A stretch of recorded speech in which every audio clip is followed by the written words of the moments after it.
Sisi lain, kami juga mendapat bantuan dari UNEP, gitu kan, dari NGO bersama-sama NGO yang ada juga sudah berlangsung atas 16, gitu kan. Sehingga kami yakin pengelompokan permasalahan, pemetaan kawasan hutan yang Riau mudah-mudahan bisa tembus untuk masuk bursa internasional untuk memberi manfaat yang lebih. Tadi dengar dari Ibu Dirjen bahwa sepertinya kok tidak adil, gitu kan. Hutan kita luas, lalu kita dapat manfaat apa? Sebenarnya kita tidak juga hitung-hitungan seperti itu. Tapi karena negara dalam Polonesian 2030 menagak kita untuk penurunan emisi gas rumah kaca, lalu kenapa kinerja itu tidak dihargai? Lalu kita bersama-sama dengan teman-teman semuanya akan mengukur ini, ya, namanya EFREL ya, akan sedang berproses di Kementerian Kehutanan, dukungan dan rekomendasinya. Berikutnya kita akan ikuti bagaimana ketentuan itu. Mudah-mudahan jasa lingkungan tadi di kawasan kecil itu bisa lebih besar dari manfaatnya.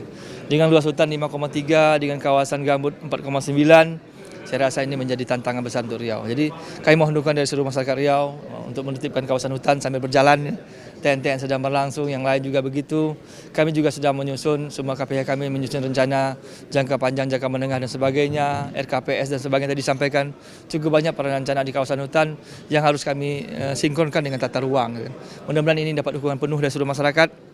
Mungkin selama ini mungkin kurang sosialisasi, mungkin tidak tahu atau tidak peduli, hari ini harus kita sampaikan bagaimana kondisi seperti TNTN. Kami harus menyatakan bahwa kita harus bersama-sama lah mendukung ini. Sehingga harapan kami ke depan kinerja atas jaganya hutan dihargai oleh dunia gitu ya. Oleh dunia dan dihargai. Mudah-mudahan ini juga bisa kita kembalikan ke masyarakat berupa pelatihan, berupa pemodalan, berupa macam-macam. Kalau uangnya banyak bersama Pak Gubernur Riau lah, tentu PLT Gubernur Riau mudah-mudahan. Tantangan saat ini tadi sudah sampaikan ada 3 tantangan. Yang pertama, kondisi infrastruktur di tingkat tapak yang masih sangat minim ya. Contohnya kebakaran hutan. Kalau kita sigap, kita tahu kita kecil itu akan mudah dipadamkan. Tapi begitu besar akan semakin banyak pendanaan. Ini kami mohon nanti dukungan dari semuanya, BPDLH, para NGO, pada pemilik PPH untuk membantu infrastruktur di tingkat tapak. Yang kedua, perencanaan kita harus berbasis atas lingkungan, gitu kan.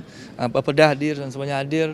Kita sudah punya RPJMD, kita punya Green Power Riau, semuanya sudah kondisi, sehingga salah satu targetnya menjadikan pengendalian emisi, pengendalian ruang hijau dan sebagainya menjadi target indikator pembangunan pemerintah. Itu yang kedua. Yang ketiga mungkin barulah sumber daya manusianya. Ini harus hal yang harus disinkronkan tadi. Punya pun kita perencanaan yang baik dengan mengelola lingkungan, punya pun kita peralatan. Kalau kita nggak punya orangnya, kami juga bagaimana pengelolaan di tingkat tapak ini punya orangnya. Kami di KPH, gitu.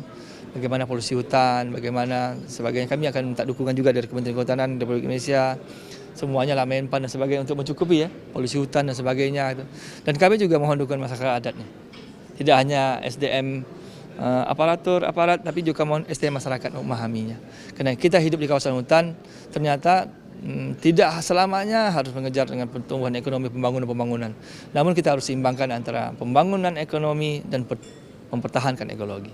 Karena kalau ekologinya hancur, sudah banyak contoh yang harus dibayar lebih mahal daripada apa yang kita dapat dari sisi ekonomi. Jadi kami harap keseimbangan ini antara lingkungan, ekologi, dan ekonomi, pembangunan, PBPH, mohon ada angka keseimbangannya. Kalau tak seimbang, pasti salah satu kalah. Gitu.